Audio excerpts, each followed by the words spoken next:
पार पडली, मुख्यमंत्र्यांनी सर्व मंत्र्यांना मार्गदर्शन केलं आणि आता मंत्रिमंडळात काय निर्णय घेतला गेला आहे ते बघणं महत्त्वाचं आहे. लाडकी योजनेबाबत मोठ्या निर्णयाची शक्यता आहे किंवा शेतकऱ्यांबाबत देखील मोठ्या निर्णयाची शक्यता आहे.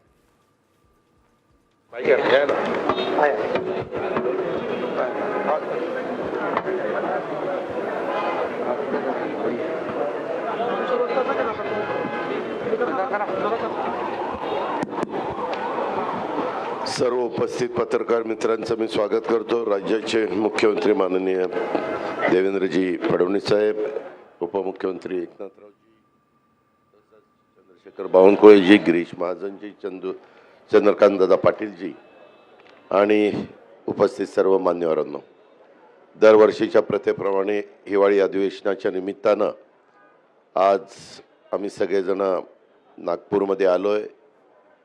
कॅबिनेट आत्ताच झाली.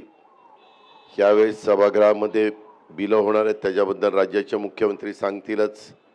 साधारण कामकाज काय असणार आहे त्याच्याबद्दल. परंतु अलीकडे एक पायंडाच पडलेला आहे की विरोधी पक्ष हा सातत्याने चहापानाच्या कार्यक्रमावर बहिष्कार घालतात आणि हे वर्षानुवर्ष अलीकडे चाललेलं आहे. त्याच्यावर ते चहापान करावं न करावं हा एक आता विचार करणारा प्रश्न निर्माण झालेला आहे.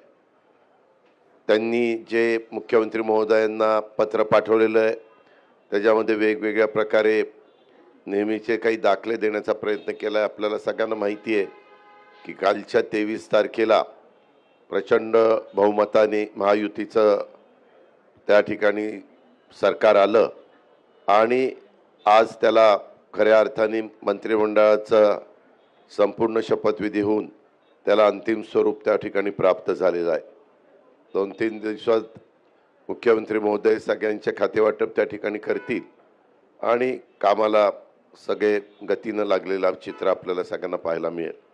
आमचा सगळ्यांचा प्रयत्न आहे, एवढी मोठं बहुमत असल्यामुळं जनतेने जो विश्वास महायुतीवर टाकलेला आहे त्या विश्वासाला पात्र राहून कशा प्रकारे ह्या महाराष्ट्राचा सर्वांगीण विकास करता येईल हाच प्रयत्न आम्ही सगळेजण करणार आहोत आणि त्याच्यामध्ये कुठली काही अडचण येईल असं आम्हाला तरी काही वाटत नाही.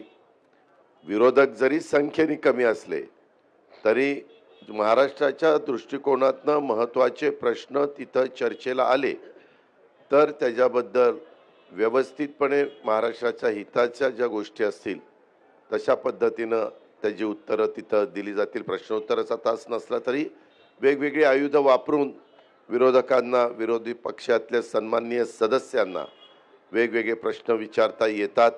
हे आपल्याला देखील पत्रकार मित्रांना माहिती आहे आणि त्याच्यामुळं आम्ही कदापि आम्हाला प्रचंड अशा प्रकारचं बहुमत आहे म्हणून कसंही रेटून आपलं सभागृह चालवायचं असं कदापि आमच्याकडनं होणार नाही.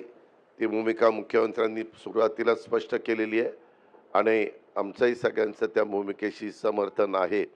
एक ह्या महाराष्ट्रामध्ये परंपरा आहे की नेहमी विरोधकांना थोडा रिस्पेक्ट ठेवून काम करायचं असतं. विरोधकांनी पण त्या पद्धतीनं प्रश्न मांडायचे असतात, प्रश्न विचारायचे असतात, साधक बाधक चर्चा करायची असते. बिलाच्या संदर्भामध्ये देखील ते बिल जर पास झालं तर राज्याला त्याचा कितपत बेनिफिट मिळणार आहे, जनतेला किती त्याचा फायदा होणार आहे, ह्या सगळ्या गोष्टीची शहानिशा ही दोन्हीकडनं त्या ठिकाणी केली जाईल. आम्ही कधी त्यांना कुठंतरी ते अतिशय कमी संख्येने म्हणून त्यांच्याकडे दुर्लक्ष करायचं अशा प्रकारची बाब ही आम्हा महायुतीच्या सरकारकडनं अजिबात होणार नाही. ही ग्वाही देखील ह्या पत्रकार परिषदेच्या निमित्तानं आपल्यालाही ती देतो आणि आपल्यामार्फत राज्यातल्या पण जनतेला देतो आणि जे विरोधी पक्षाचे सन्माननीय सदस्य आहेत त्यांनाही ह्या निमित्ताने देतो. अधिक न बोलता मी इथंच थांबतो. धन्यवाद.